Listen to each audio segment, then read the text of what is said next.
I'm just checking whether this mic, does this mic work? Not yet.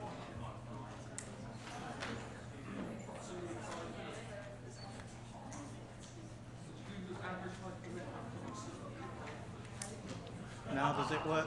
Is that better? Hi. Hi. Can you hear me now? Yeah. Hello? Is the mic working? Yeah. Thank you. Good.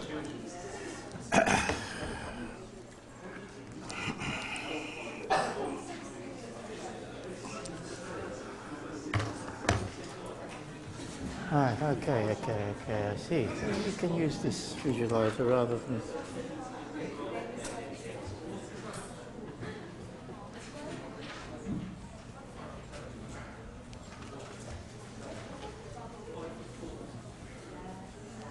Oh.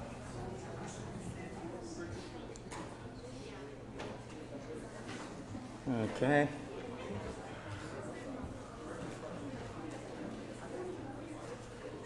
Okay. Right.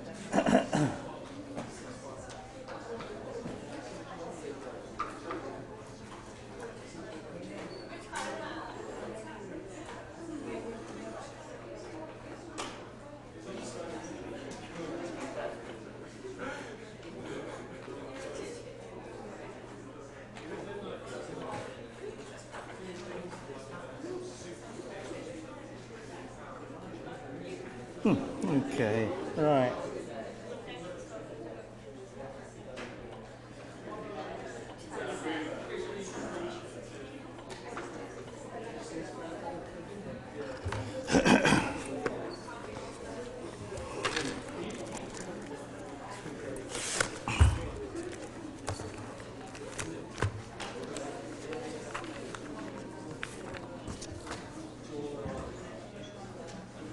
Okay, you're good.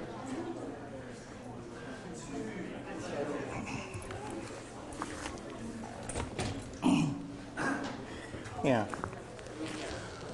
Oh.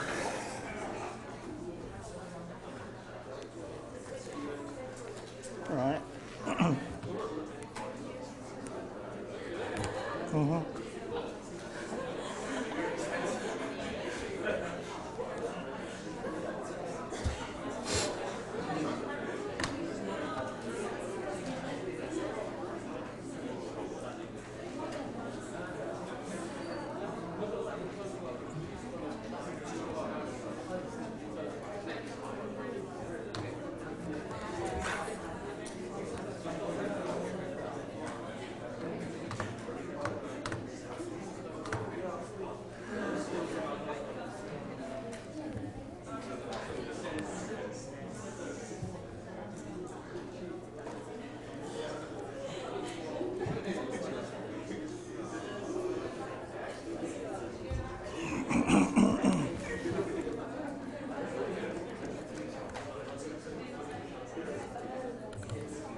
Right.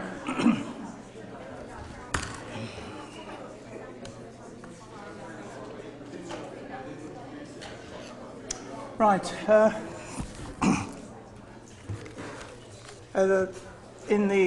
In the first lecture, then, we came to roughly this point here, where we introduced some notation to allow some calculations using matrix vector notation.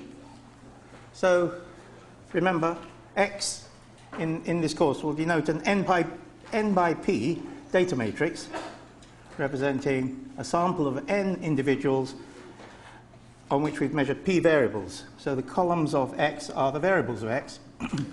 Then we can, as I think I showed, that we can define the mean, the sample mean of a set of this corresponding to this matrix X. What would we do? What do we need to do to get the sample mean? We need to take each row, sum all the rows, and then divided by n. If you sum all the rows of x and divide by n, you end up with a row vector x bar transpose, okay? Because by convention, the vectors in this course will be column vectors. So this expression here, if I divide by n, then x bar, and I also transpose, I obtain x bar equals 1 over n x transpose 1. And we can straightforwardly obtain an expression for the centered mean, the centered data matrix. A centered data matrix is one where the means have the sample mean has been subtracted from each row. So the sample mean, we can think of the sample mean in row form as being a location to be subtracted from each row of x, so that what results is an x dash which is centered. That means if you add up all the rows of x, you get of x dash, we will get 0. Right. So here's an expression for x dash in terms of a centering matrix H. H is a n by n centering matrix. And this H has actually a couple of properties, a couple of interesting properties. It is okay.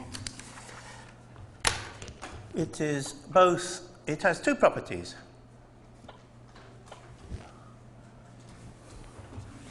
Right. It has two properties that. Okay. H is I n minus 1 over n 1 transpose. Right. Right. And we can show that H is symmetric. So this is the first property. Is my writing big enough? Just about. Yeah. H is symmetric.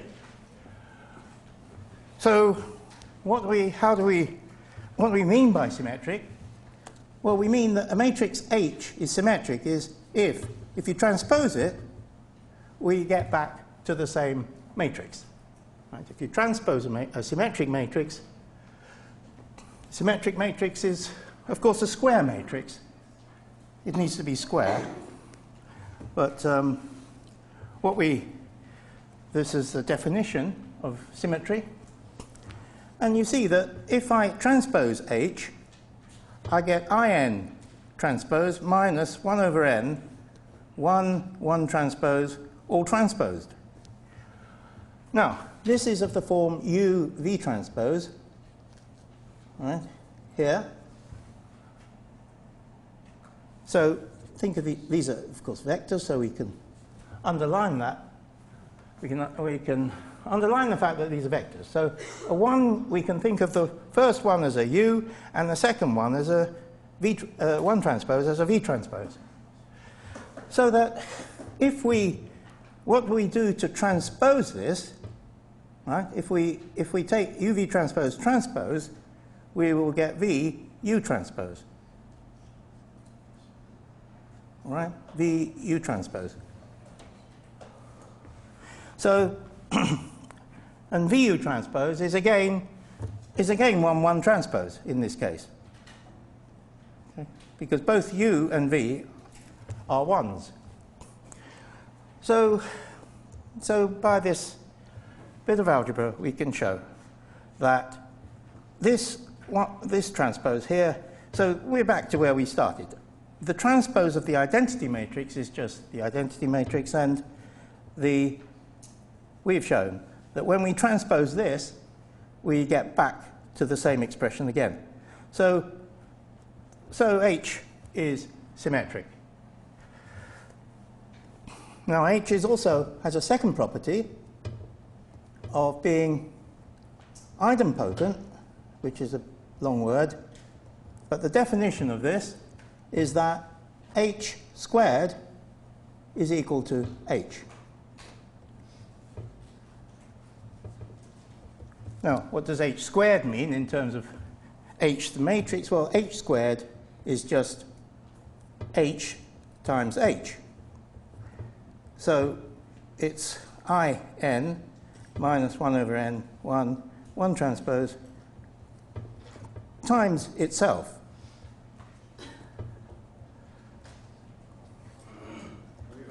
Oh, yeah, sure. Okay. Right. And so if we then multiply this out, this is a minus b, this is just an a minus b times a c minus d. You see? So you get AC, multiply it out, you see, you get IN minus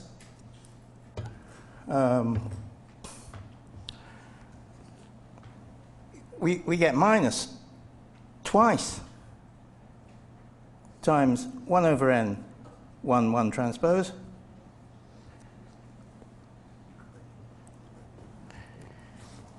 plus 1 over n 1 transpose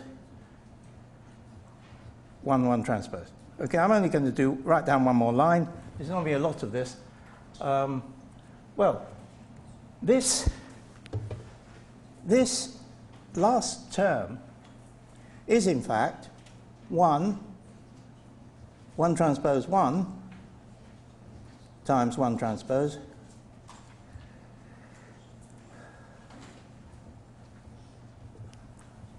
right, because we can put the brackets around the middle ones. I'm sorry, oh, am I what? It is, you're right. Thank you. It's 1 over n squared. Yes, true. And that's convenient because what's 1 transpose 1? 1 transpose 1 is a row of 1s multiplied by a column of 1s. So it's actually the length of the vector, isn't it? 1 plus 1 plus 1 plus 1. So it's actually n, which is quite nice because this is now, well, we've got 2 over n, 1 transpose here, and we've got, in fact, this simplifies then down to 1 over n, 1 transpose. Right. So I'm just, what did I want to show? I wanted to show that h squared is equal to h. Right. And I know what h is. H is this, which is what I've taken here. That's my h times h. And I'm back down. You'll see. This is what I wanted to show. So we are, in fact, back to h.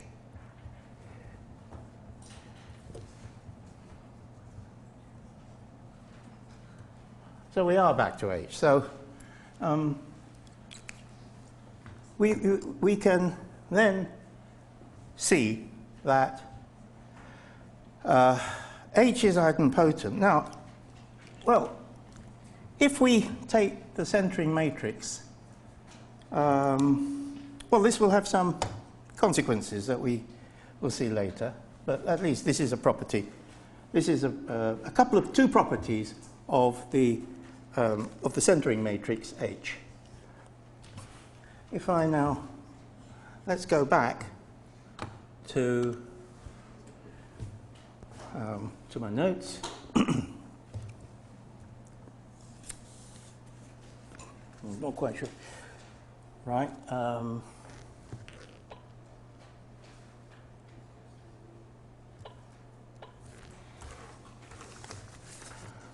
My notes there, and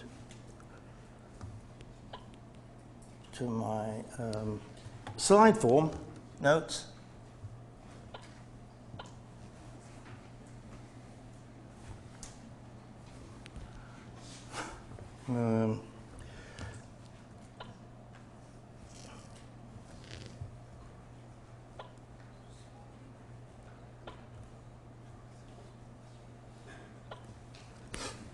Right.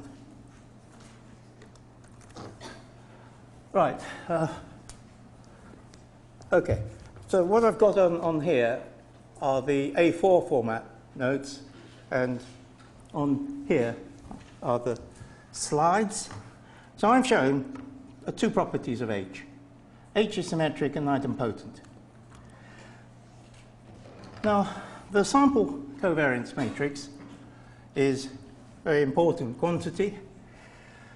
As I have previously defined, it's 1 over n minus 1 times the x dash transpose times x dash, where x is the x dash is the centered data matrix. So this expression here, 5, is a p by p matrix. Of course, S is p by p. It's a p by p covariance matrix, and we're in the space of p dimensions because a covariance matrix essentially contains along the diagonals of the matrix the sample variances, and in the off-diagonal elements, say row I column j, we have the covariance, the sample covariance between variable I and variable j. We can write also S equals 1 over n x transpose hx. And I've used the fact here that H is symmetric and idempotent because we can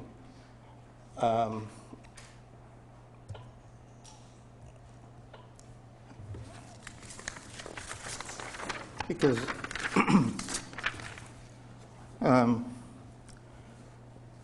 we can write H is 1 over n minus 1 hx transpose times hx, because our centered data matrix can be written hx. So this is 1 over n minus 1 x transpose h. H is equal to h transpose. So we can write that as h and another h x, which is 1 over n minus 1 x transpose hx. So we only need to include, what this says is we only need to include h once in this product. In other words, we can form the centered, the covariance matrix from either, we only need to center either the x on the right or the x dash on the left. Right? It's not a very important point, but that just clarifies how clarifies this expression for the I don't mean S here, I mean S, don't I, here? Sorry. I mean S is equal to this.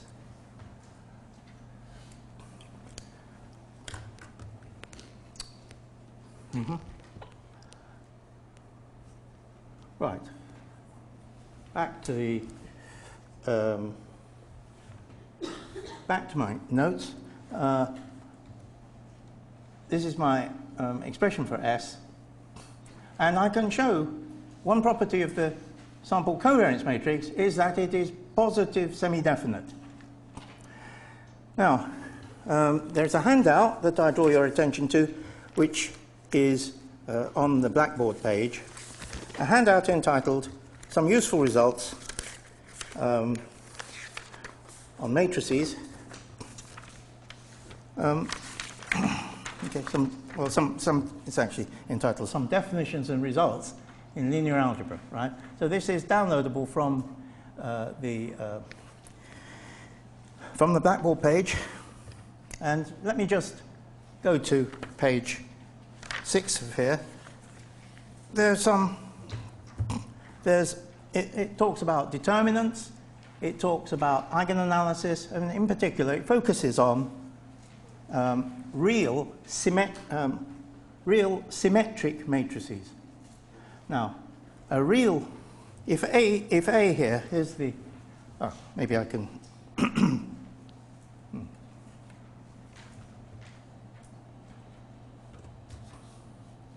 okay, here's the, okay, so if A is a real symmetric matrix, and if it is real symmetric matrix, then if A is positive, there are two definitions which are very closely related. One is positive semi-definite, and the other is positive definite. Positive definite is a stronger version of positive semi-definite. It's really similar to saying the difference is almost like the difference between greater than or equal to 0 and greater than 0. It's such a small difference, but an important difference. A matrix has has an eigenanalysis, but we don't need to think about that. We can just think of the quadratic form. We define for a square, of course, A is square, real, symmetric, a square, it's a real matrix, right? It's square and symmetric. Right? In order to be symmetric, it's got to be square.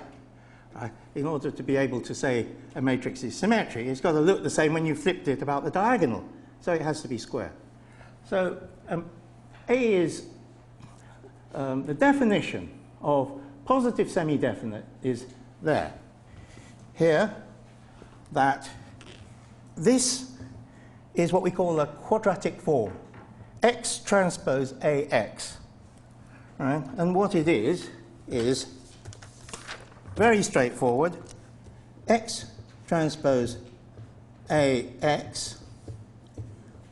In pictures, it's just X transpose AX.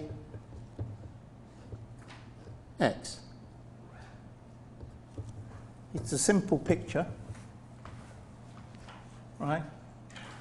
It's just taking the matrix A, multiplying on the left, pre-multiplying by X transpose, and post-multiplying by X. The net result, if A is, say, P by P here, this must be 1 by P, and this must be P by 1. Right. Think of A as S, my covariance matrix, because that's what, in fact, we're talking about S. I've written it in general terms involving a matrix A, but this quadratic form, this is called a quadratic form, and it is you can see that this is a 1 by 1. In other words, it's just a number, scalar. So the result, X transpose AX is a scalar. It's a 1 by 1 matrix. So what we mean when we say that A is a property of the matrix A if A is positive semi-definite, if X transpose AX is, this is positive semi-definite if, see below, positive definite. Let's start with positive definite. If X transpose AX is strictly positive for any X apart from X equals 0. Of course, when X is 0, then the quadratic form will be 0. But it's strictly positive unless X is 0. And to say semi-definite, we just relax the greater than or equal, relax the strict inequality, strict positivity, replace that by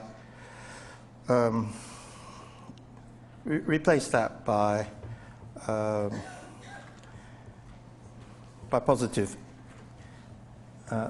semi-definite. Replace that strict greater than 0 by a greater than or equal to 0. Right? That's all. So, how do we show that the sample covariance matrix is positive semi-definite? All we need to do is to take a quadratic form. My y transpose sy on the left here is a quadratic form. Right, I've just multiplied it by n minus 1. And if I multiply by n minus 1, I've got the expression to the on the right-hand side of line number 2, which is sorry. So it's x. Put this in.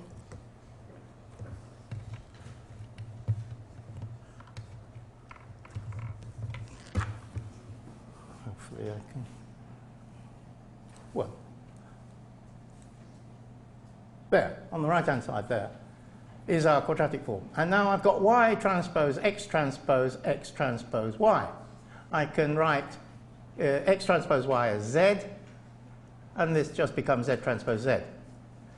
Now, z transpose z is just the sum of squares of the components of z. Right? The sum of squares of the components of z, so the sum of squares is a non-negative number. That's how I got greater than or equal to 0. So this is a straightforward proof that the covariance matrix is a positive semi-definite matrix. The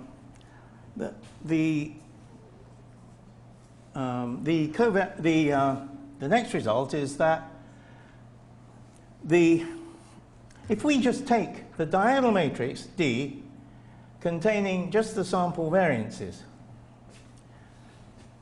then we can obtain what is known as the sample correlation matrix. Remember, in fact, the covariances have been defined element by element for a single element. The covariance between variable j and variable k is sigma jk. Or, in our case, sjk, because we're talking about sample covariance. So sjk previously has been defined, which has previously been defined, is the sample covariance between variable j and variable k. So those are the elements that appear in our sample covariance matrix, S. Our correlations have also been defined in the first lecture, and they appear in the correlation matrix. And the correlation matrix can be written as D minus a half, S D minus a half. So where D, well, D is the diagonal matrix. D is a diagonal matrix of D is this diagonal matrix of S squared, of the sample variances. Okay? So D is a diagonal matrix. Our sample covariance matrix S, just looking at the diagonal entries represent the sample variances of the individual variables from 1 to p. So we've defined a matrix D to be zeros everywhere, apart from on the diagonal, where the elements of D, the jth diagonal element is Sj squared. So these are the diagonal elements are the sample variances. So this is just an algebraic expression that gives us the sample correlation matrix. And I've got a very small example of a data matrix X. And in order to find the sample mean vector X bar and the covariance matrix S, we could look at the calculation in the following terms, our x there is this 3 by 2 matrix, so this represents 3 observations on 2 variables. And we can think of this x as being by rows as x1, x1 transpose, x2 transpose, x3 transpose. So these are 3 rows. The first row are the measurements on individual 1, the second row on individual 2, and the third on individual 3. So the sample mean is merely 1/3 times the sum of the x's. So these are my x's. My x1 transpose is 4, 1. So x1 is just the column vector 4, 1, plus the second row written as a column vector, plus a third row written as a column vector. So x bar. So the algebra here, x bar, is 1/3 sum of the xi's from I equals 1 to 3 gives us the vector 2, 3 in this case. Now, the sample covariance matrix. The sample covariance matrix, the first thing we have to do is to center the data matrix. So how do we center this matrix? We center this by subtracting the row 2, 3 from, so we subtract from the first column the number 2, from the second column the number 3. Right. That's what we get, x dash. X dash transpose x dash gives us this. You can check the calculation. Right. So this 14 here, for example, is actually the first column, is the squared length of the first column. 2 squared plus 3 squared plus 1. 14. And this minus 2 is obtained by taking the dot product of the first column with the second column.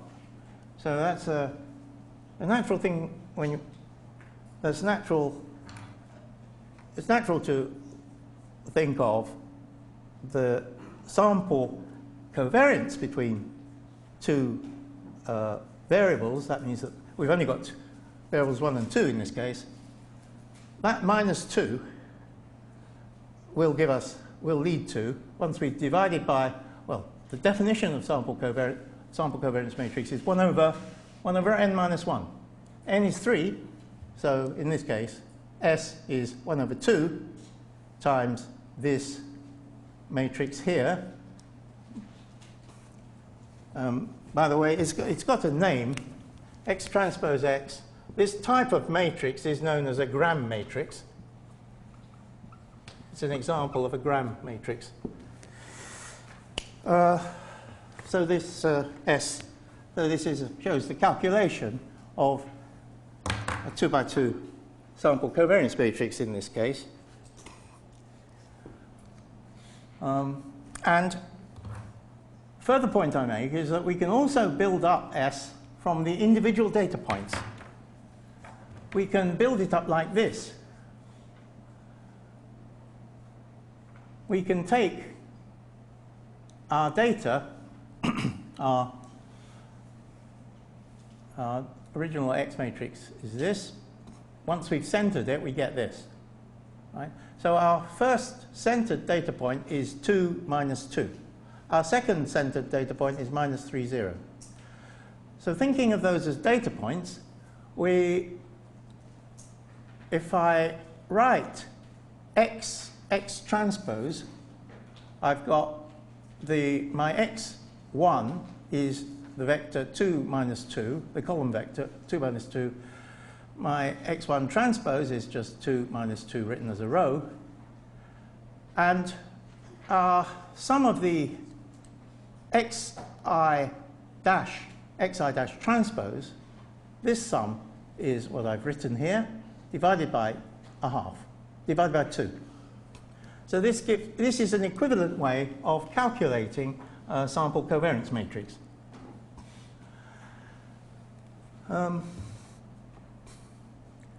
you can verify that this is the case, that the correlation matrix in this case takes this form R. Now, having got the sample covariance matrix,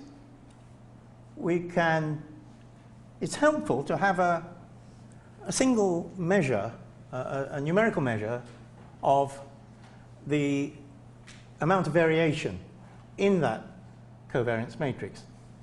And there are two measures commonly used.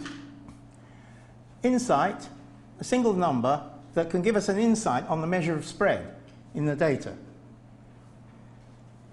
The first quantity is known as the total variation.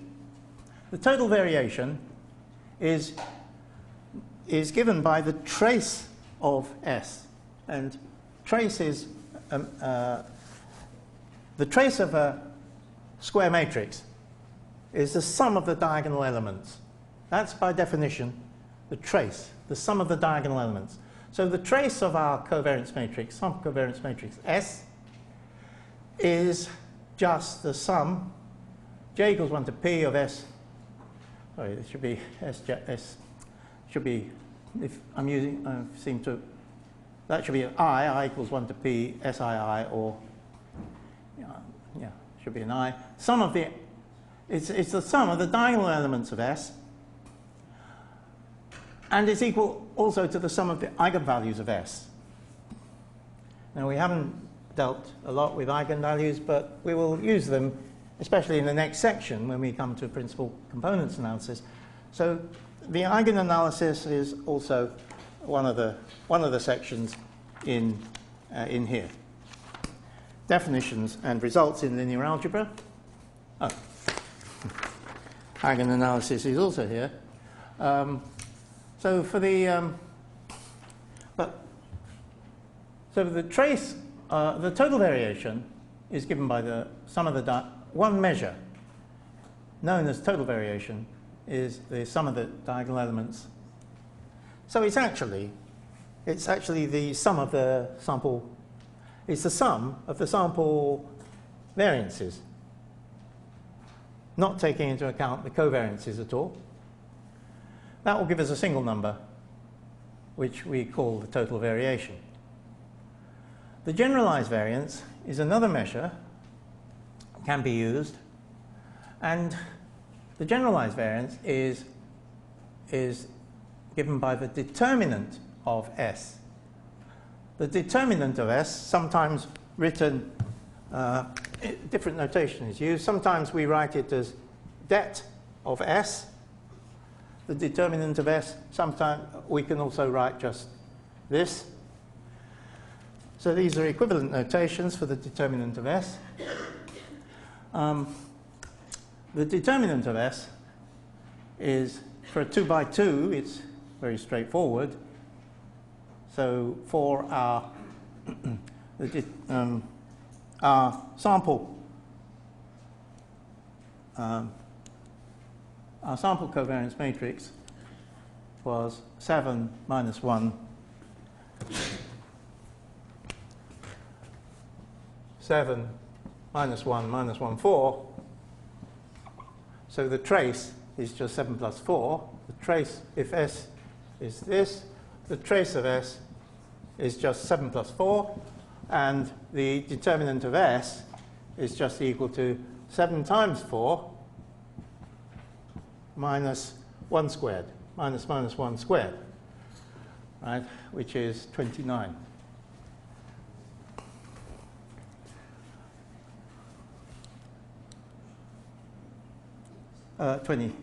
Sorry, 27. Okay.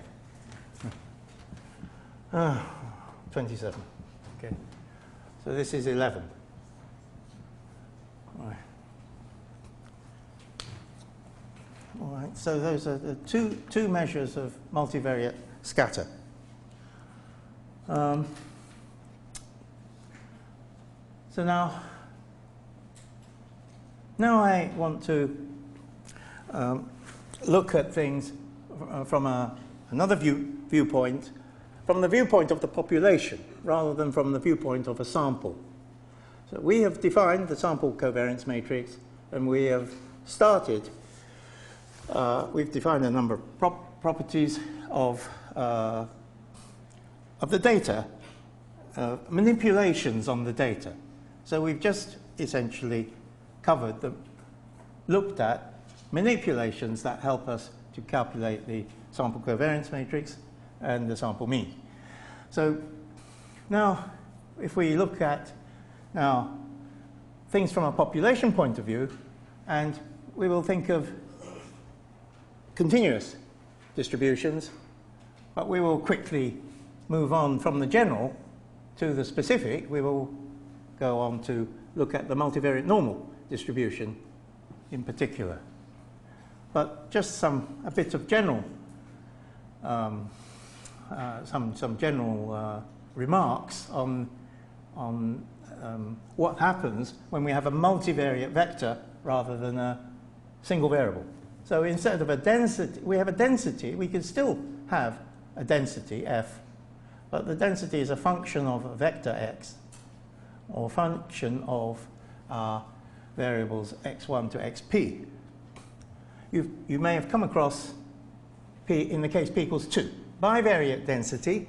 A bivariate density, we can actually think of it as plotted, as having contours. We can think of a bivariate density in the x1, x2 plane as, say, if it's a normal distribution, then we would have contours like this. This is the bivariate case. In the multivariate case, so this is in bivariate, basically is two-dimensional. Two-dimensional. In the multivariate case, we have p dimensions. I'm just saying, why should we height and weight? Clearly, we are interested in relationships between, once we have more than one variable, in relationships, in particular correlation between the variables. So the probability, so the density has the property that if you integrate it over a set of values, over some domain, then that gives us the probability that x belongs to that domain. Yes? So if we wanted to know the probability that x is greater than some value here, that x1, you might want to ask, is x1, what's the probability that x1 greater than some value here, a? So the probability, if this is a, the probability that x1 greater than a, you know that we have to do an integration over a region. Yes, we have to integrate over all values. We have to look at what's the value of the integral to the right of this this position a. So if we have a density, then the same applies generally in p dimensions, that we would have to integrate over some region in p dimensions to give us a probability. So the mean, we can define a mean of the population. The mean of the population is obtained by taking an integral, and we have to integrate, in principle, over the whole of p-dimensional space. So we have a multivariate integral. In practice, you'll never see anything more than a bivariate integral, and an integral over 2 dimensions. And this can be thought, this is the definition of the expectation. A distribution in p dimensions will have a mean or expectation. So the population mean, as opposed to the sample mean, has a definition that has this definition here, that the expectation of x, which we often give the values mu1, mu2 up to mu p. So the expectation of x is just a vector of the individual expectations. The individual expectations, mu1, mu2 to mu p. An expectation is a linear operator, and certain results hold for linear transformations of x. So these are some results that if we have a linear transformation here, y equals ax plus b, then the expectation of y is the expectation of ax plus b. Because it's linear, we can split it as we can split it as the expectation of ax is a, which is a constant, times the expectation of x. So because it's linear, we can say that the expectation of ax plus b is the expectation of ax plus the expectation of b, and the expectation of ax is actually a times the expectation of x. Right? So the expectation of y is a mu plus b. If mu is the expectation of x, then the expectation of y is a mu plus b. Right? So more generally, we can have we have a more general result that if you hit the matrix on x, well, if here x is a random, it's not data anymore, it's a random vector. Right? It's a random, actually being a random variable, if it were univariate, we would give it a capital letter.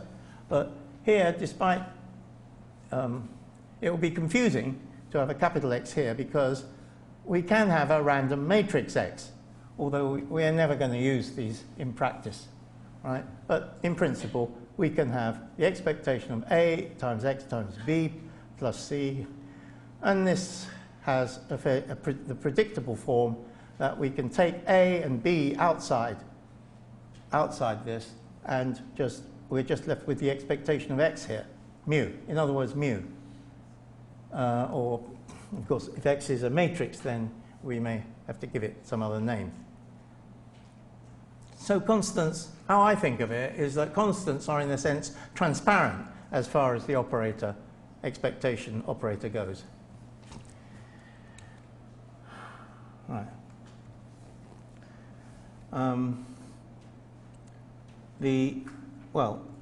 Covariance matrix, we can also, I'm going to go on now to deal with the covariance matrix, but I think I might pause here, have a break for about 10 minutes, and start again.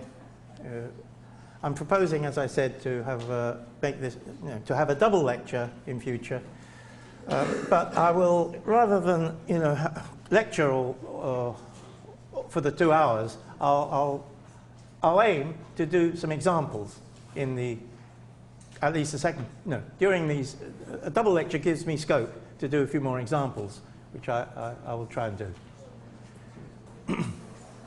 Okay, so I'll pause here and start again in 10 minutes. Okay. So, if any people can't make it, you can still catch up from the podcast. Hi. Hi. I'm not on to this course yet, but I'm thinking about doing it. Thinking about it. Okay. What's the coursework? Is it? The coursework will be a test. There will be a coursework. Oh, is it like a midterm? Yeah, a midterm test after week 6, 7, week 7, week 8. So every week you're doing this. Would you do this lecture with just examples? Because I have another lecture now. Oh, I see. You have another lecture. Well, I'm supposed to carry on lecturing. There's another period. The other period is on Tuesday. Yeah, I can make that one. You can make that one, all right. Yeah. So, are you going to lecture for all 3, or? No, I'm going to do examples on the Tuesday. Oh, yeah. Yeah. Okay, yeah. If that's it, do you think? Yeah, I'll have to think about it. I'd have to do... Yeah. The other lecture I've got now, he hasn't got any notes online.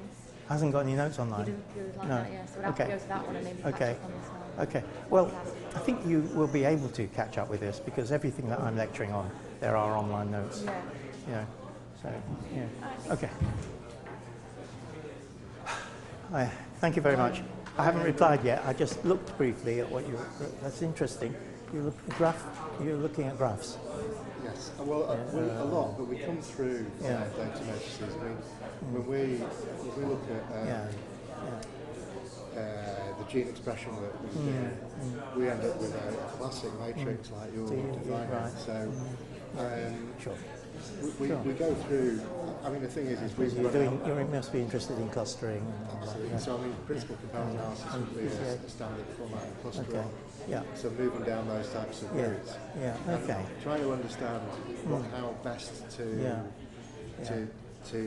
present what we can get from this type of analysis. Right. Sorry, Okay. I'm not sure how far I go into that, but at least I'm prepared to talk to you, offline about this, because I mean, moving into graphs was quite a natural. Once you can start to quantify the correlation, it becomes quite a natural next step. Does it? Yeah. Well, there's a tremendous amount of research, not only on theoretical sort of pure maths of graphs, but on the algorithms to do various things, partitioning a graph, finding cliques, and so many that I'd like to, quite interesting to. I believe there's work to be done in just knowing, if you know what algorithms are available, you can often, I imagine, there are cases where you'd be able to get some insight by using it's insight. That's what. It's very much the way we tend to operate. But I also feel that there's sometimes a lot more that we can do with the principal components. Is it really? Yeah. The principal component gets some criticism for being essentially a sort of still like a parametric-driven type of approach. Parametric what? Sorry. Well, ribbon. More, just standard thing that you do. So some people would really advocate like the partial least square type of approach. Right. Partial. Are there? Because that's also a subject I've looked at. Partial least squares as well. So I tend to do a bit of both these days. Do you? Yeah. I've never found a situation yet really where the principal component won't actually deliver. I sometimes work with things like ISOMAP where we compress further dimensionality into PCA. Yeah. But a lot of my work, I don't. For me, I want to get a formal grounding in the maths. And this is, I think, good. Really. I hope it helps anyway. It'll help start the process off. I hope it's okay with you. Yeah. Oh, absolutely. For me, it's no. I know I want it to be useful for you because your time is. Where can I get the notes from at the moment? Can I get them from online? Are you not registered yet? I'll certainly make sure that you're enrolled as a guest. Okay. Okay. By the end of the week, I should hope to do. Okay. So that you can get the notes from Blackboard. From Blackboard. Okay. Thank you. All right, I've got your email. I just haven't acted on it yet. No, Sorry, that's all right. So that's brilliant. Thank you. I'll do that. Sorry. I'll drop you an email. Hopefully that will come through and I can get all these down. Absolutely. So it's all right. I've got. I speak about anything I can do. I mean, we've got data sets. If you've got yes. Yeah, I'd love to do that, and maybe some students we can involve as well. Yeah. Thanks. We'll speak later. Yeah. When you get to the set.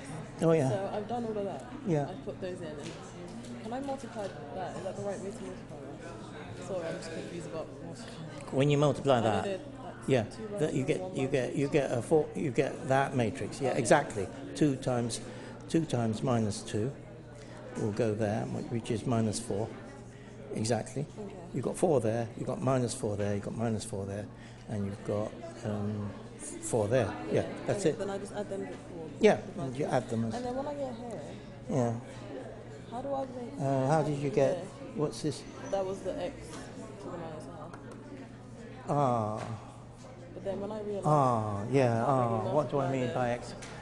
No, x to the minus a half. Yeah.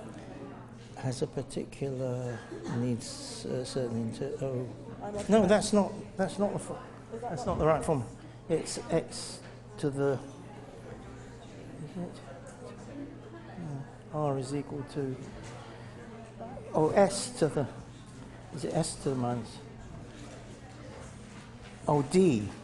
Yeah. Is just the diagonal elements. So it's just you just take the diagonal elements of s. Oh, no, and then multiply yeah. it by. That's right. Sorry, and D.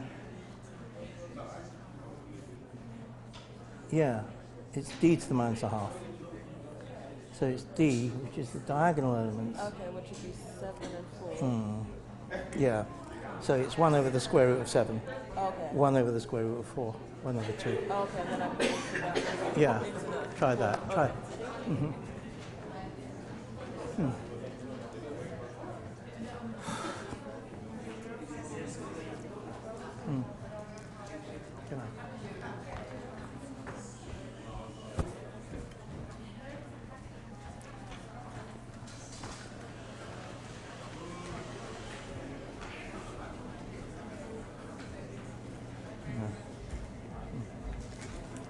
Is there any water available? Got any water? Water. No.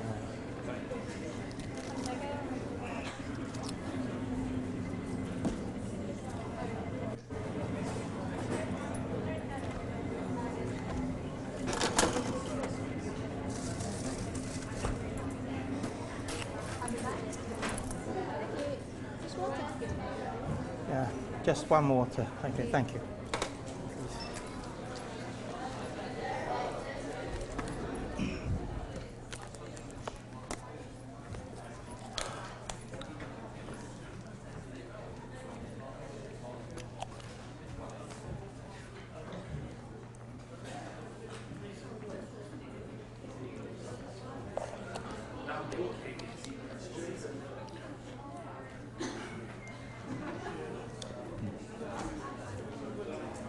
Yeah.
Hello.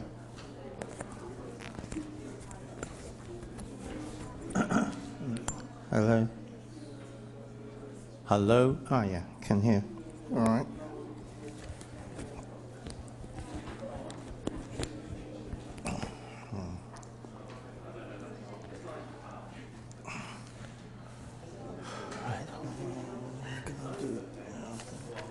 What I can do is coursework.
Right.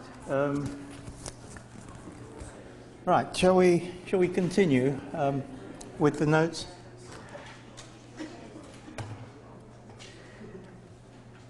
Right. I have here the next heading is that of a covariance matrix. Covariance matrix in the population. And we start with the definition of the covariance between two random variables. You may have come across this in earlier courses. We call the random variables perhaps x and y. Covariance between x and y, we tend to call it sigma. Sigma between variables xj and xk. Sigma jk is the covariance between xj and xk. And it's got this form. It's the expectation of the product of each random variable minus the mean. So each random variable, you center them first, and then you take the product. And you take the expectation of the product of the centered product. Xj minus mu j, xk minus mu k. And if we expand it out, xj minus mu j times xk minus mu k, the product is, of course, xj xk minus mu j xk minus mu k xj plus mu j mu k. Well, if we consider then taking the expectation of this quantity, the expectation of this quantity is just term by term. It's the expectation of xj xk, and then the expectation of this, mu is a constant, so this is just mu k, mu j times the expectation of xk minus mu k times the expectation of xj plus mu j mu k.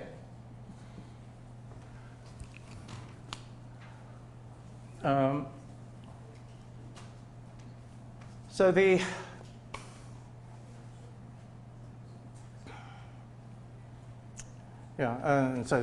this of course is mu k, and this is mu j. So everything, what you get is that you get three terms minus that these three terms are the same. We subtract it twice, we add it once, so the net result is what we have there. So it's the expectation of xj xk minus mu j mu k. All right?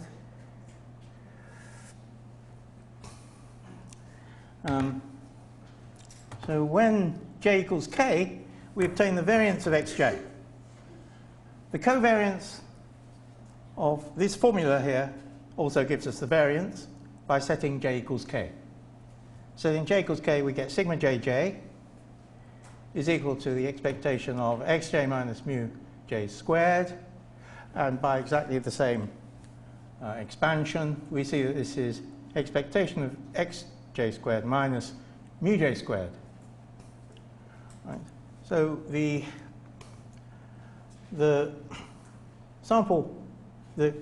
population covariance, the population variance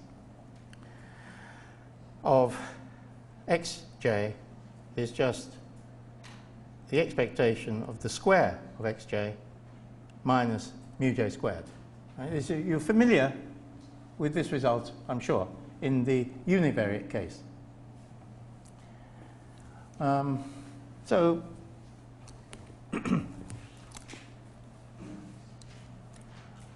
the covariance matrix the covariance matrix is a P by P matrix. It's a P by P matrix where the general element of this matrix, sigma ij, is sigma ij, which is the covariance between xi and xj. Right, so this is our covariance matrix, sigma 1, 1, sigma 1, 2, sigma 1p, sigma 2, 1, sigma 2, 2, sigma 2p. And of course, it's symmetric because sigma 1, 2 equals sigma 2, 1. Right? The covariance between any two variables doesn't matter if you put x first or whether you put y first. The covariance between x and y is the same as the covariance between y and x, numerically. Right? So there are alternative notations for the covariance matrix, sigma. Sometimes we may use v of x, sometimes cov of x, and sometimes it's spelt out as the covariance matrix. Or even it's called sometimes the dispersion matrix. Right. So these are alternative terms for the same population covariance matrix. And in matrix form, we can write the sigma as the expectation of x minus mu. X is a vector random variable of dimension p by 1. X is p by 1, so is mu. So this quantity we can write exactly using this logic, same logic. We can expand that out, and we can so we can expand this out as xx transpose minus mu x transpose. You see, we can expand it out as x minus mu transpose. You just have to be careful to get things the right way around. Xx transpose is different from x transpose x, you know. Of course, x transpose x, it's not equal to x transpose x, of course. Right? Xx transpose is a p by p matrix. Minus mu x transpose minus x mu transpose plus mu mu transpose. Sorry.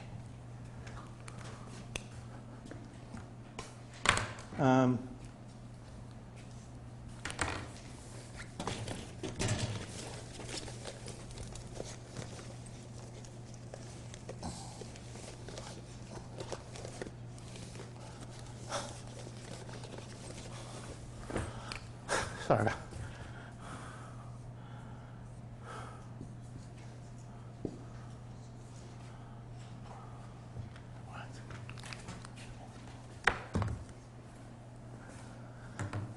Yes, so this is our expression then.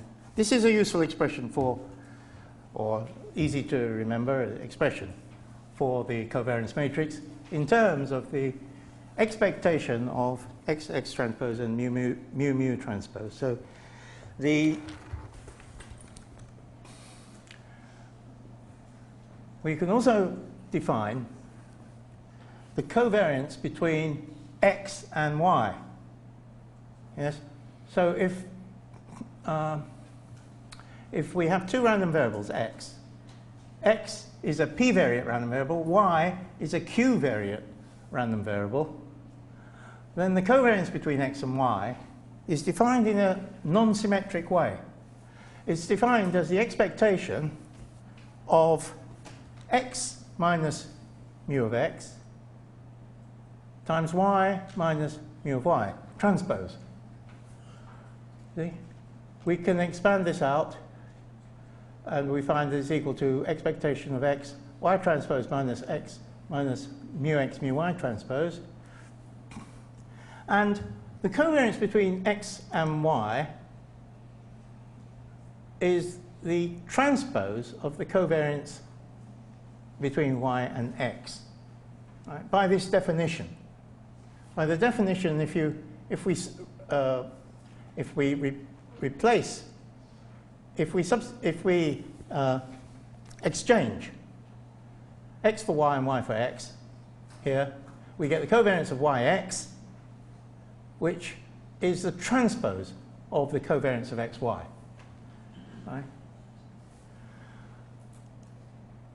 And similarly, the covariance of xy is the transpose of, transpose is a reflexive quantity, sorry, symmetric quantity. And so the covariance is this, it's a P by Q matrix, and this is a Q by P matrix. Right? So this is our definition of covariance, where mu x is the expectation, mu y is the expectation of y. And there are some properties which we can observe. The covariance between x and itself is just the variance of x. It's the covariance matrix, in fact, of x. The covariance between x and x is the covariance matrix of x. If we can only do this if x and y are both, have got the same dimensions, the covariance matrix of x plus y can be written as the variance of x plus the variance of y plus the covariance of xy plus the covariance of yx. Right. So these are just ways of, we can, if you like, the algebra, we can write down, in certain cases it's useful to consider what the covariance, you have two vectors of, two random vectors, x and y. It's the covariance between, the covariance matrix of x, of the sum, x plus y, involves the covariance matrices of both x and y plus the covariance between x and y plus the covariance between y and x. Right? Then the covariance of x plus y comma z is the covariance between x comma z plus the covariance of y comma z. And the covariance between ax and by is interesting and useful to remember. The covariance between ax and by is a, so a multiplies x, a pre-multiplies x, b pre-multiplies y, and we're looking at the covariance of ax and by in that order. So when you do this, if you have an ax here, we can take the a out, but we take it out to the front. If we have a by here as the second, in the second term, because by is in the b multiplies y, and and y is the second term in this covariance, then the b is transposed and it goes to the right hand side. You see? So this is an expression for the covariance of ax by. Right?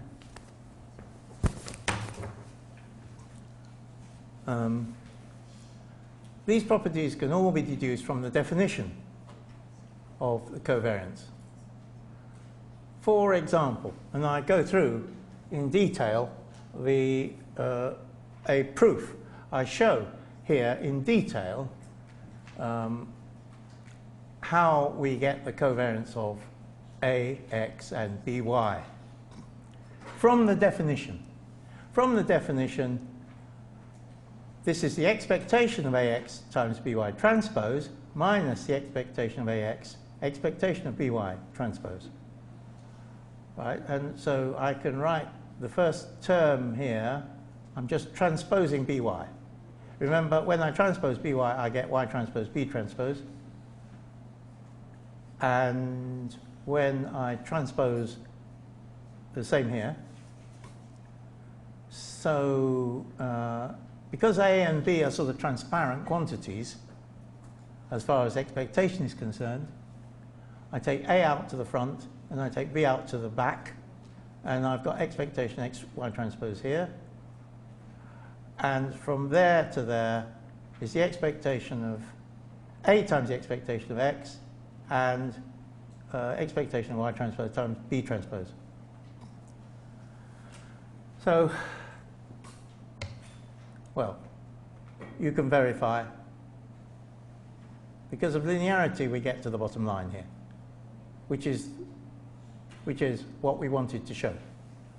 The bottom line here is precisely A times the covariance matrix of X, comma, Y, the covariance between X, comma, Y, right, which is a P by Q, and this is B transpose on the outside. Right. Now, sigma is also positive semi-definite, and we can show that in the following way. Well, first of all, let's consider the mean, the expectation of a linear compound, a linear combination of the x's. So you see A transpose X is just something, A transpose X, right, is just A1 X1 plus A2 X2 plus AP XP. Right? So for example, 3, 4 times X1 X2 is just equal to 3X1 plus 4X2.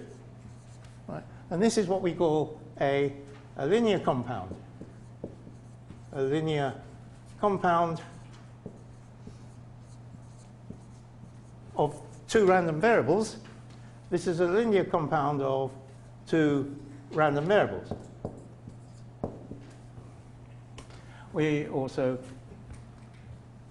can call it a linear or a linear combination.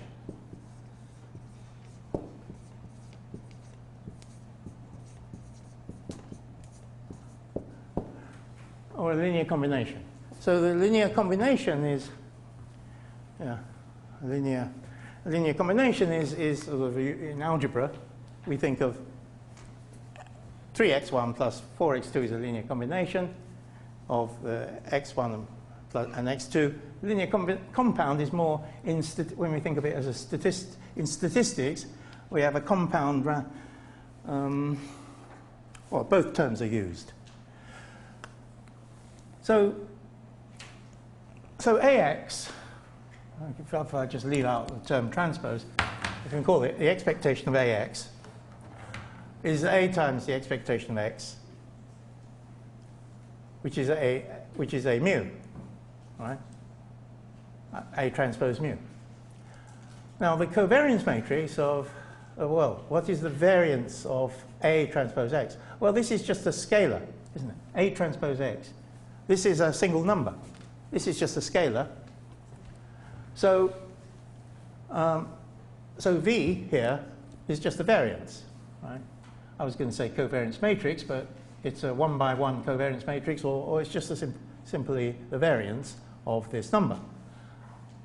So the variance of A transpose X is this expectation here, and we can write the expectation, this expectation, we can take A out, we can write it as A transpose,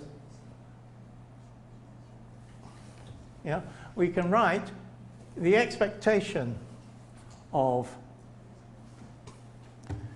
we write it as, maybe I should, easiest thing, the expectation of A transpose X minus mu in fact, in order to square this is just a number, right? This is just a scalar. In order to square it, what I do is I write this as X minus mu transpose A. Right? I just write it the other way around, right?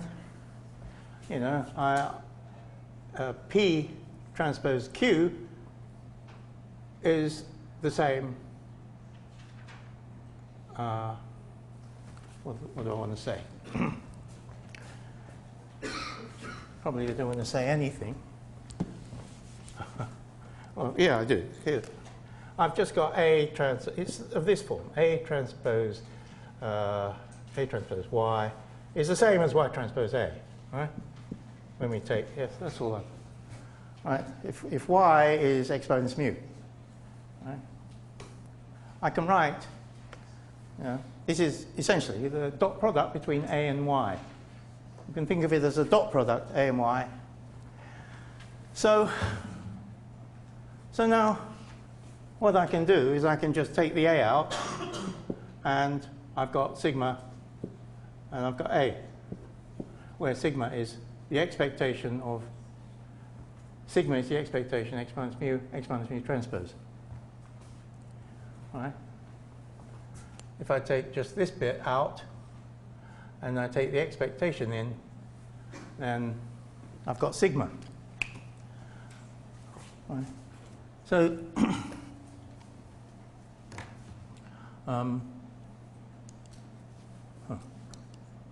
so the variance of A transpose X is A transpose sigma A. So it is the variance of a linear compound, the very important result. The variance of this linear compound, AX, is just evaluated through this quadratic form. This is a quadratic form. Yes? A transpose, think of it as a picture. This is my sigma, and this is my A.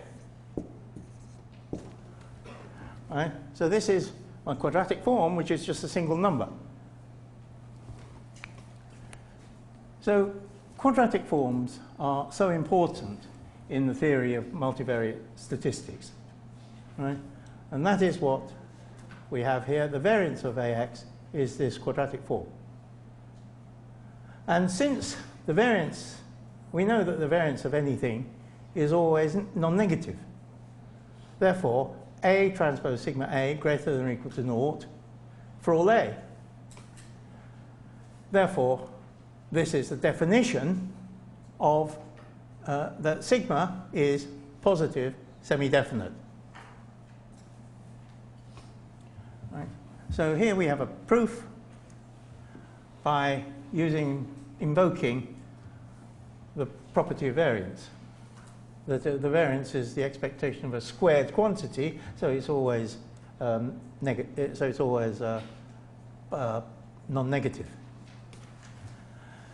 So suppose now we have an independent random sample from a distribution with mean mu and covariance matrix sigma. We can ask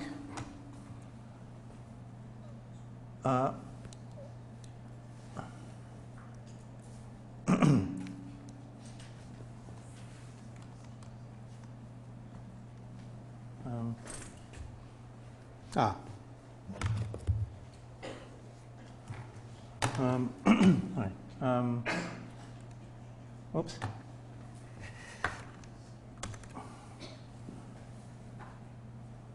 We can ask, what is the relation between the sample and the population means and the sample and the population covariance matrices?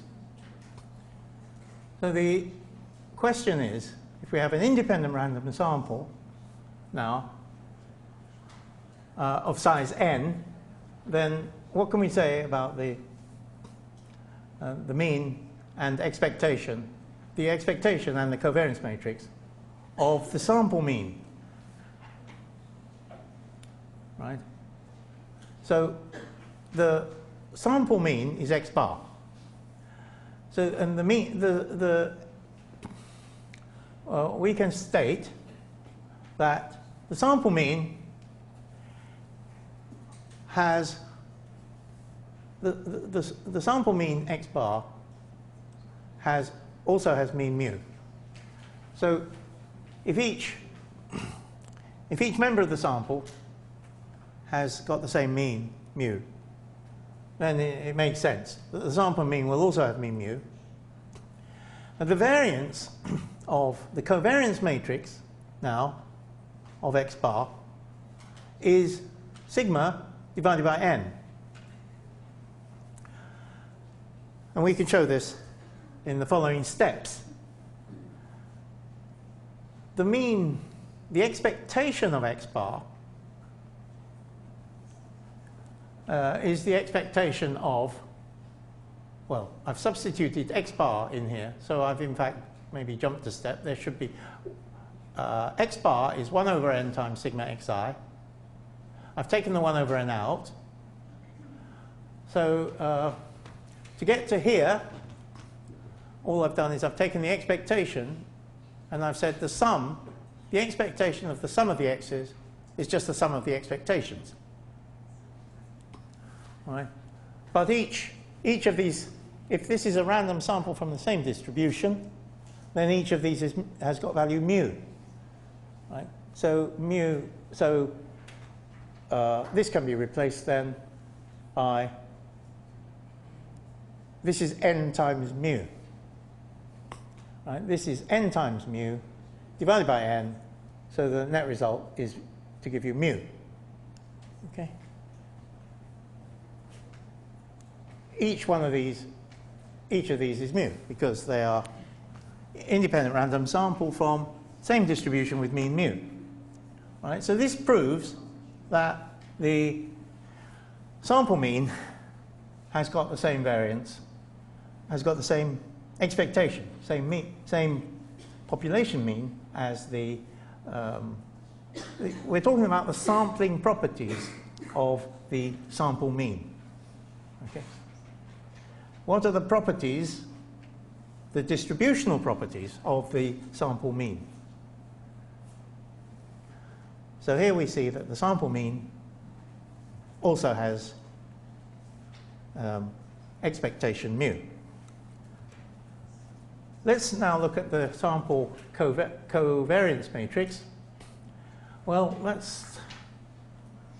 that can be written at the sample covariance matrix of x bar can be written as the covariance of x bar comma x bar. Right? So the covariance of x bar comma x bar, and each x bar I've expanded out. So because I'm doing this because what I know is that each of my sample has covariance. I know the covariance matrix corresponding to each member of my sample, each of my xi's. Right? So I can write this as 1 over n squared double sum covariance of xi comma xj. Well, here we use the fact. Here we use the fact that the covariance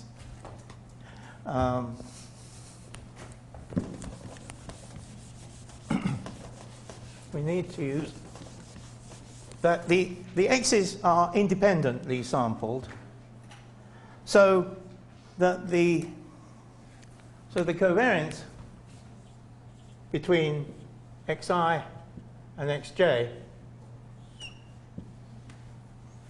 is either sigma ij,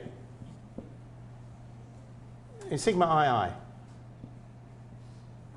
if I equals j, I equals j, sorry. Sigma ii if I equals j, and it's 0 otherwise.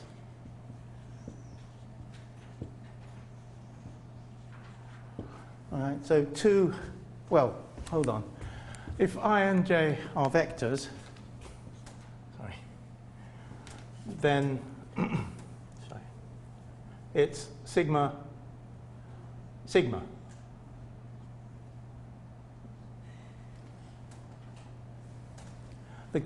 Yes, it's sorry. It's the covariance matrix, the covariance between xi and xj the ith member of my sample and the jth member of my sample is just, if I equals j, then this is just the covariance matrix of X. The covariance matrix of X is sigma, and otherwise it's 0. Why is it 0? It's because if we're measuring between two, because if xi of xj are independently sampled, then there is the covariance between xi and xj is therefore 0. And so this double summation gives us, it's just the diagonals that contribute to this double summation. And the diagonals here are sigma. So we've got sigma, we've got the sum of sigma n times. So we have n sigma here. We've got 1 over n squared, n sigma. So the covariance matrix of x bar is therefore 1 over n times sigma. In the univariate case, of course, this confirms. In the univariate case, we say that the variance of x bar, capital X bar usually is the notation that we use, is sigma squared over n. We usually say that the variance of x bar is sigma squared over n. So in this case, we've same result. The covariance matrix of x bar is 1 over n times the covariance matrix sigma. Right? So this is a special case when p equals 1. P equals 1, the variance of x bar, if the variance of x is sigma squared, the variance of the mean of x is 1 over n sigma squared over n.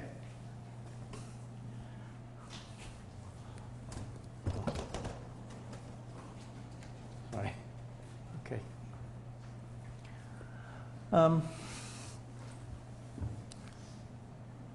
So these are the various basic results.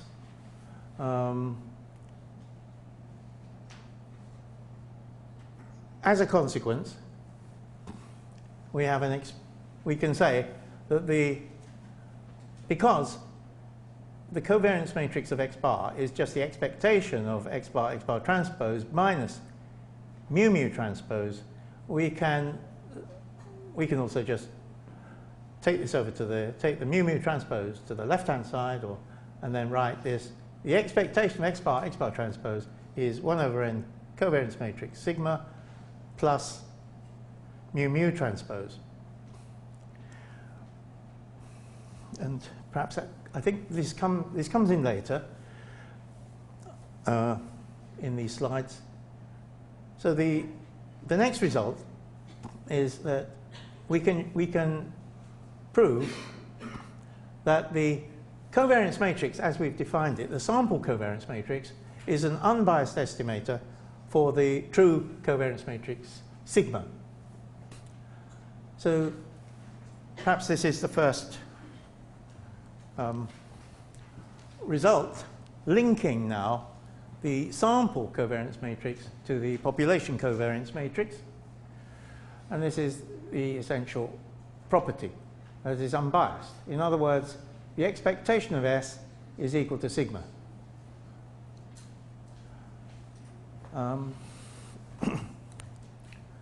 Well, the algebra is as follows.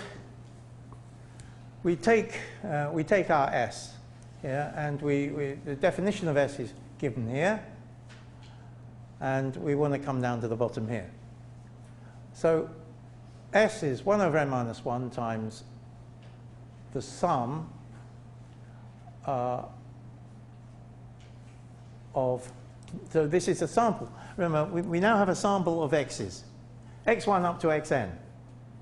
And our sample covariance matrix, S, has got this form. Right? Sum xi minus x bar, xi minus x bar transpose.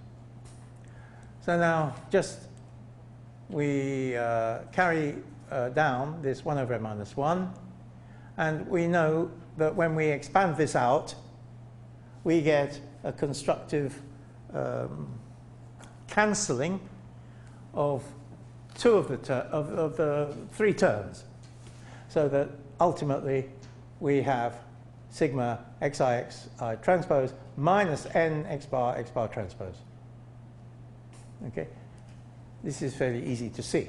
Going from that step to that step, just write things out and you will see.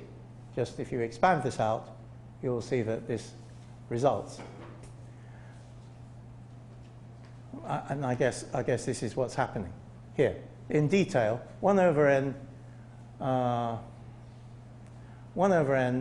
this is my x bar transpose. My x bar can be replaced by the sum of the xi's times 1 over n. Okay. So this is how, so we get a constructive adding of, cancelling out of the terms, or the terms, collecting terms, we get this result.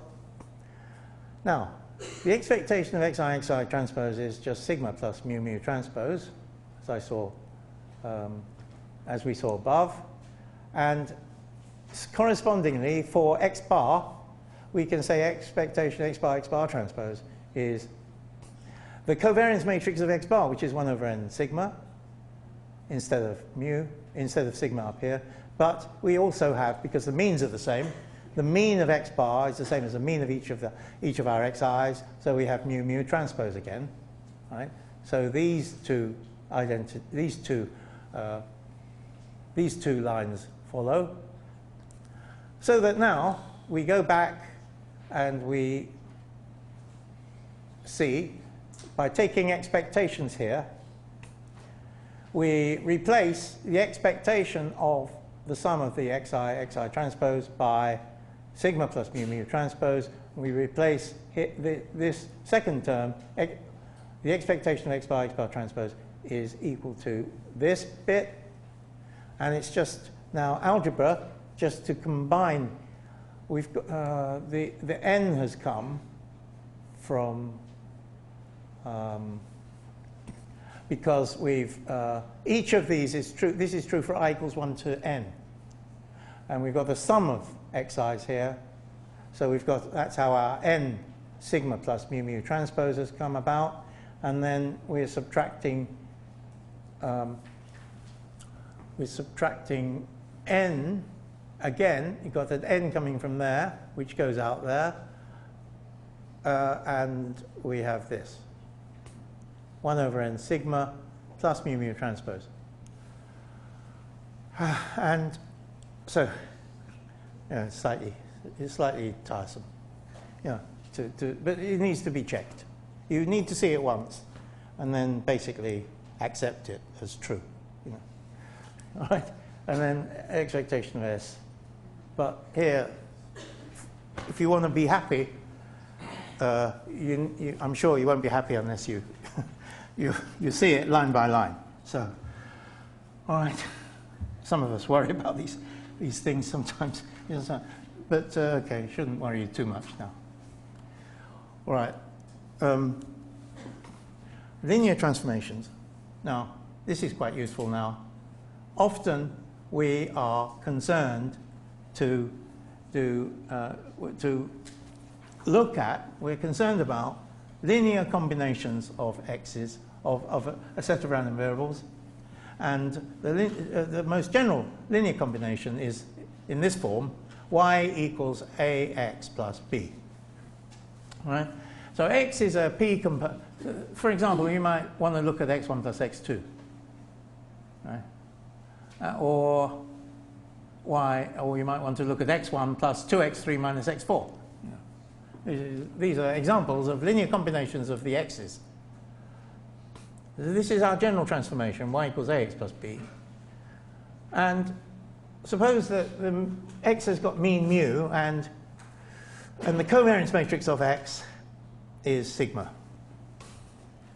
Then the corresponding expressions, for y are the expectation of y is A mu plus B, and for the covariance matrix of y is A sigma A transpose. Right? Right? So this is the generalization of the case where A is a single, A has got just a single, is a row vector. But we've looked at the row vector case before, and we came to the conclusion that the variance of little a transpose little a transpose x, that variance was A transpose, was the quadratic form, A transpose sigma A, right? The quadratic form we had before, earlier in the notes. This is just a generalization of the quadratic form, where we have, instead of A transpose, we have a matrix A, and instead of A at the end, we have A transpose at the end. So, because of this linearity, we've got the mean of y. The expectation of y is just mu, is just A mu plus B. It's obvious, isn't it? It's an obvious, this is just the proof of 23 here. It's just here, just through linearity, right? And then the covariance matrix, slightly longer form. Covariance matrix is the expectation, the covariance matrix of y is, we write it out as in terms of y, mu y transpose. Then we just substitute for y, ax plus b. All right, we substitute all the way through. A mu plus b, we substitute now for mu y. All right, so this now just expand it all out. You expand it all out, and you'll see if I haven't made any typing mistakes.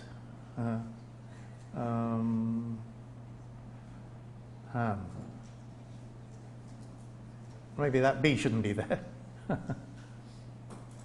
B. That should be should it be there? Or maybe? Yeah, maybe it should be there. It's there, isn't it? After all. Okay. All right. Just check that algebra, I think. All right. Maybe you'd like to just check that through, and so we see that covariance. You know, it's not something that it's easy to eyeball all at the same time and get to the, get to the bottom line. Again, the most important thing is the result. You know, the result is the important thing. You know, these lines are slightly, just in detail, just to show that the detail is there, can be filled in, right? And I think I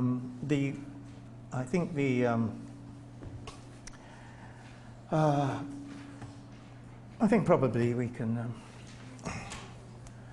pause here, and the Mahalanobis transformation I can start off here in my next lecture. Okay.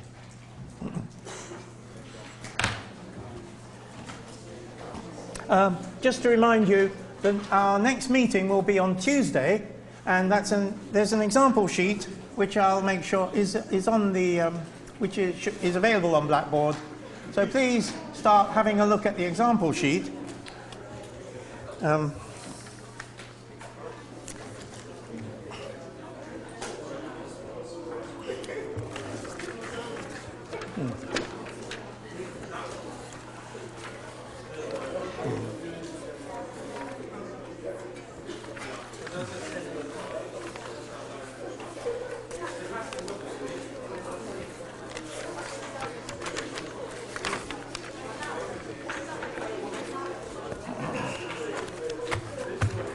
Okay. All right. So I'll try and get you included on Blackboard as soon as I get back. Okay. Right. Yeah. If there's any issues, I mean, I'm glad just to get sort of email copies of stuff. Yes, I'm yes, not of sure course. Oh, it shouldn't be any issue. Shouldn't be any issue, should there? No. Thank you very No, much. it'd be crazy. I mean, if you want to. No, Thank you. why I shouldn't you? look forward Yeah. to it. Yes. I'll Okay. I'll Not at all. do my best to run through the examples as well. Yeah. Okay. Before. Yeah. If I can give you access today. You know, okay. Thank you. All right. Thank you. See you next time. Thank you. See you then. Yep.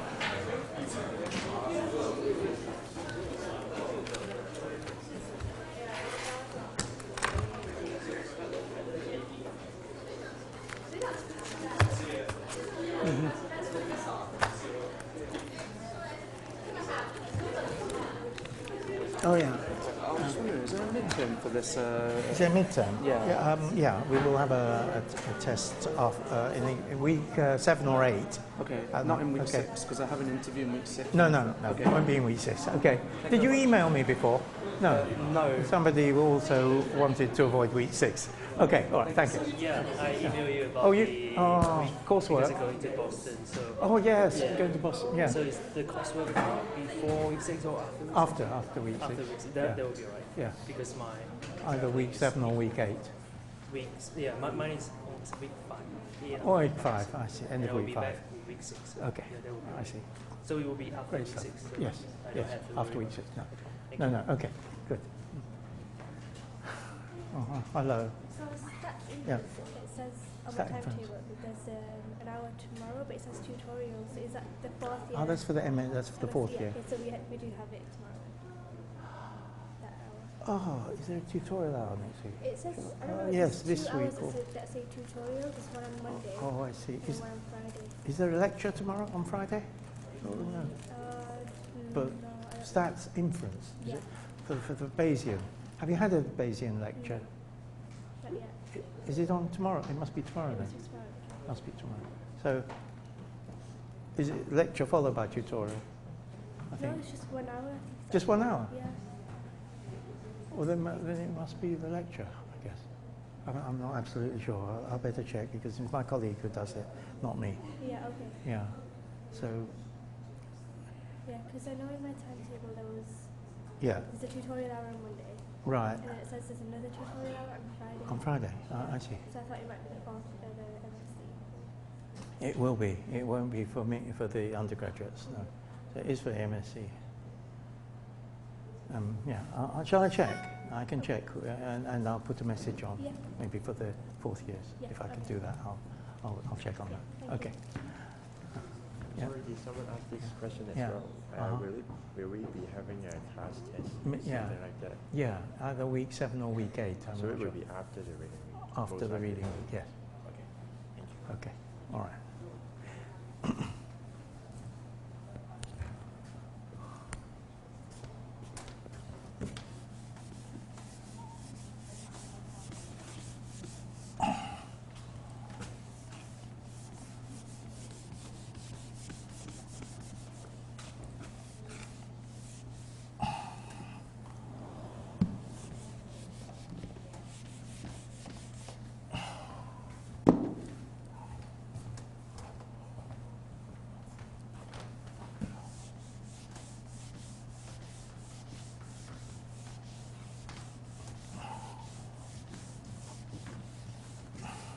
Hi, hello, hi.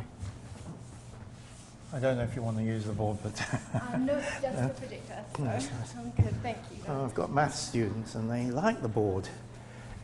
They no, like to see things wouldn't done. mind Oh, right. Okay.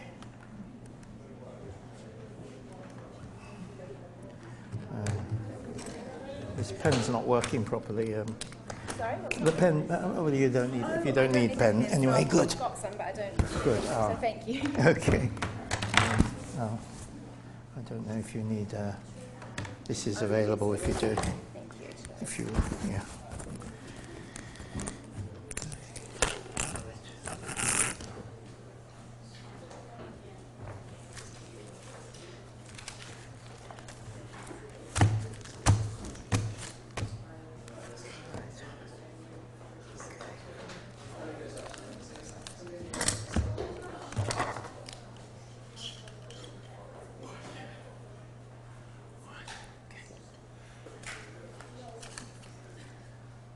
clear the decks. Okay. Oh, I can sort it out. No, yeah, no worries, no worries. Yep. Okay. Cheers. See ya.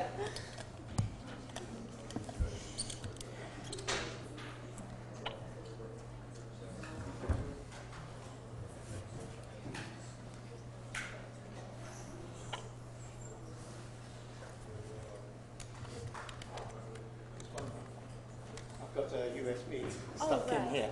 In here. Thanks. Hang on. Yeah. There we go. Oh, that's great. Cool. Thank you. No worries.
Is that too bright now? Is that a bit much? A bit glary? Okay.